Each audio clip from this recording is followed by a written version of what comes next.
pour ce deuxième numéro des Entretiens du Jaunet. Le mois dernier, nous avons reçu Dominique Bourdin qui nous a parlé de son histoire et de toute sa philosophie de la chromothérapie. Ce mois-ci, nous recevons Sylvie Bourdin qui va elle aussi à son tour nous raconter son histoire et puis quelle place elle avait auprès de Dominique Bourdin.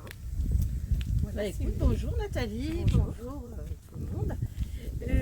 Oui, très tôt, j'ai toujours eu envie de travailler avec mon mari. Mais bon, c'est vrai qu'au départ, on avait chacun notre métier. Et puis, moi comme assistante sociale, lui comme médecin. Mais très vite, on a eu une prise de conscience tous les deux qui nous faisait sentir que les gens ne prenaient pas assez la responsabilité de leur vie. Les patients pris en charge à 100%, les gens entourés de travailleurs sociaux qui réalisaient pas que finalement ils pouvaient tout à fait prendre davantage leur vie en main plutôt que d'attendre tout le temps les aides de l'État. Et bref, progressivement, on a trouvé plein d'occasions pour travailler ensemble. D'accord. Donc moi j'ai d'abord eu 3 enfants, mais j'ai continué de me former en psychologie. Et puis tous les deux on a rencontré Lise Bourbeau, Jean-Jacques Crèvecoeur, William Berton. Et c'est ces personnes-là aussi qui m'ont fait prendre conscience, et Dominique aussi, de l'importance de l'écoute de nos besoins. Parce que tous les deux on se disait aussi, si les gens vont mal, c'est parce qu'ils ne s'aiment pas assez. Et comment s'aimer plus? En prenant soin de ses besoins. Et moi, j'ai pris conscience grâce à William Berton que les couleurs étaient en lien avec les organes, avec les chakras. Et donc, Dominique travaillait déjà beaucoup avec la couleur, puisqu'il était le premier médecin à utiliser la machine de Jean-Michel Weiss qui soignait avec la lumière colorée.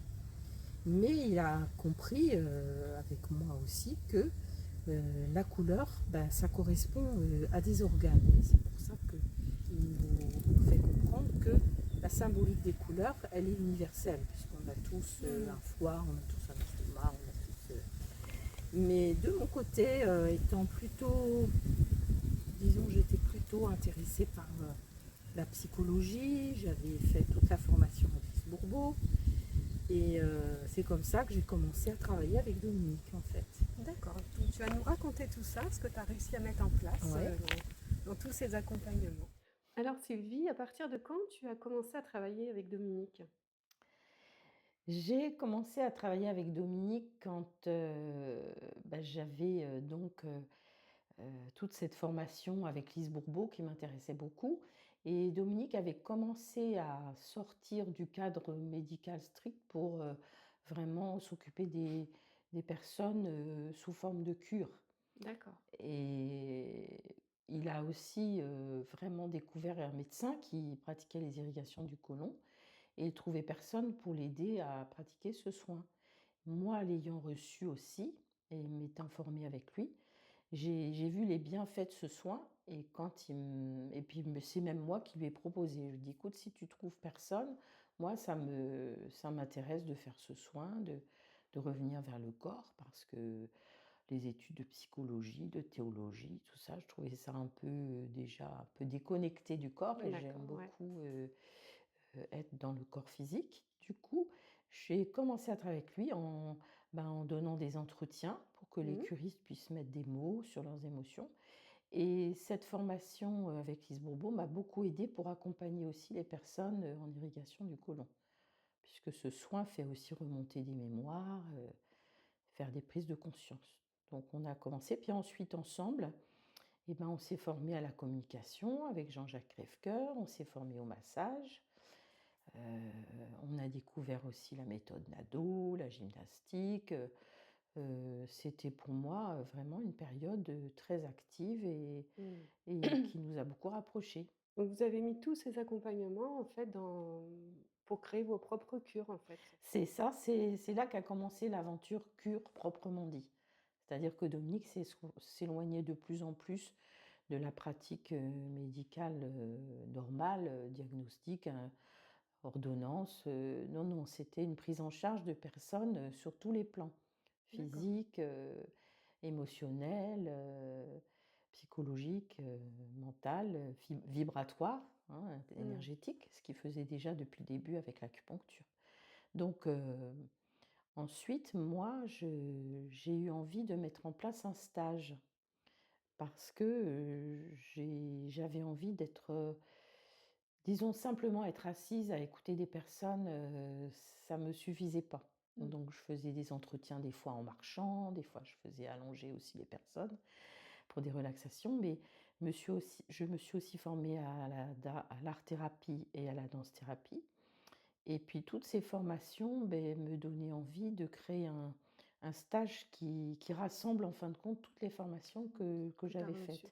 Ouais. Et je l'avais intitulé en 2002, ce stage, «J'ai choisi d'être heureux» ou «d'être heureuse». Oui, le bonheur est un choix. C'était l'époque où il sortait énormément de livres sur ce thème, sur Mmh. qu'est-ce que le bonheur, la quête du bonheur. Et moi-même étant une ancienne dépressive, j'avoue que j'ai beaucoup travaillé ce thème et j'ai compris que c'était vraiment un choix. Mmh mh. Et donc, ensuite, quand j'ai réalisé que tous ces nombreux exercices pouvaient se décliner dans la couleur, puisque les couleurs représentent, tous les besoins, j'ai classé mes exercices par couleur et c'est comme ça que je l'ai appelé la La traversée des traversée des couleurs couleurs. et ce qui nous a permis à Dominique et moi d'être vraiment complémentaires. Lui, dans ses stages, travaillant le côté vraiment vibratoire, énergétique, autour de l'aura, du ressenti des couleurs, et moi en étant plus au niveau de qu'est-ce que ça veut dire, prendre soin de ses besoins si chaque besoin correspond à une couleur et D'accord. de le faire sous forme d'exercice, de jeu, de dialogue, de danse-thérapie, d'art-thérapie donc Donc comment, en quelques mots, voilà, comment ça se déroule ce stage en fait, cette traversée des couleurs? beh, il y a un bain de couleurs un petit peu parce que je demande aux stagiaires de manger le midi et ils découvrent à cette occasion sur 5 jours, 5 couleurs en mangeant rouge le lundi, dans un décor rouge, habillé en rouge. La même chose le orange le mardi, jaune le mercredi, vert le jeudi et puis bleu, violet, donc la cuisinière s'amuse aussi en général ou le Ouais. cuisinier à créer comme ça cette, symphonie de couleurs et puis ensuite, eh bien, j'amène des exercices les uns après les autres en suivant aussi cet ordre, en partant de l'écarlate parce que maintenant, quand j'ai créé le stage, on était sur 7 chakras, mais maintenant pour la chromothérapie, on a besoin de 12 couleurs. De 12 couleurs. Donc je déroule des exercices qui correspondent à 12 couleurs.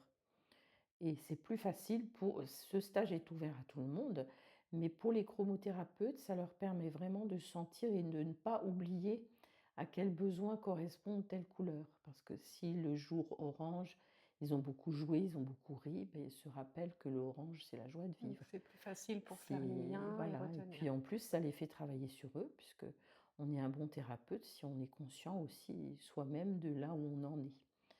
Où en suis-je dans ma vie? Comment je prends soin de moi? Est-ce que je connais mes Mmh. besoins? Et cetera. Donc Donc c'est une semaine très riche. oui, très riche et puis on s'amuse, on réfléchit, des fois on pleure un petit peu, mais beaucoup moins. J'avoue que je n'aime pas faire pleurer les gens, même si ça m'est beaucoup arrivé. Mmh. Après les larmes, c'est une libération, hein, c'est pas la question, mais j'ai toujours, au fur et à mesure que j'ai été thérapeute, senti le besoin de créativité, de résilience, de le fait qu'effectivement tout ce qui nous fait revenir à nos ressources, à notre créativité va nous amener vers la guérison. J'ai entendu dire, Sylvie, que tu allais animer de nouveau ce stage. Oui, c'est une opportunité qui se présente à moi parce que logiquement je suis en retraite, mais ça va me sortir de ma petite torpeur parce que, en fin de compte, mes besoins aujourd'hui, c'était de me reposer, mais au bout d'un moment, se reposer, c'est plus très créatif. Donc je suis très contente de transmettre, à toi, à Pascal, ce stage. D'autant que moi, j'ai été formée, par Dominique Autreux en expression sensitive et elle a insisté sur le fait que, du moment qu'on comprend l'objectif d'un exercice, on peut ensuite le créer soi-même en fonction de sa Mmh. personnalité, des outils qu'on a à sa disposition. Donc, moi, je souhaite que Pascal et toi, plus tard, ben, quand vous aurez compris cette, pédagogie des couleurs, ben, vous créez à vous, à votre tour, votre traversée des couleurs. Merci Sylvie pour ce partage. On est très heureux, Pascal et moi, de vivre cette nouvelle expérience, cette traversée des couleurs. Je pense que ça va être très riche. Alors, si vous aussi, vous voulez participer, avoir plus d'informations ou vous inscrire, n'hésitez pas à nous contacter. Ce stage se déroule au centre de bien-être du Jaunet, donc à la Chapelle-Hermier. Donc, vous pouvez nous appeler au 02 51 08 07 00. Donc, on sera disponible pour vous donner toutes les informations que vous souhaitez. Et le stage aura lieu du lundi 28 octobre au vendredi 1er novembre. Donc, n'hésitez pas, ça va être une belle semaine, très riche, je pense. Voilà. Merci beaucoup à tous et on vous dit à très bientôt. Merci, Au à revoir. bientôt. Au revoir. Allez, Bon, finalement, j'ai retrouvé de l'énergie. c'est vraiment laissé aller la mère Bourdin. Bah oui, c'est comme ça. Merci Sylvie pour ce partage. On est ravis de partager. Ça fait y arriver. Je le mettrai dans les... Ah non, oui, non. dans le bêtisier. Oui, dans le bêtisier. Qui veut ta grenouille pour te consoler? Oui. Ça, c'est pour le bêtisier. Hein. Merci Sylvie. Moi, je dis aussi merci, puis au revoir.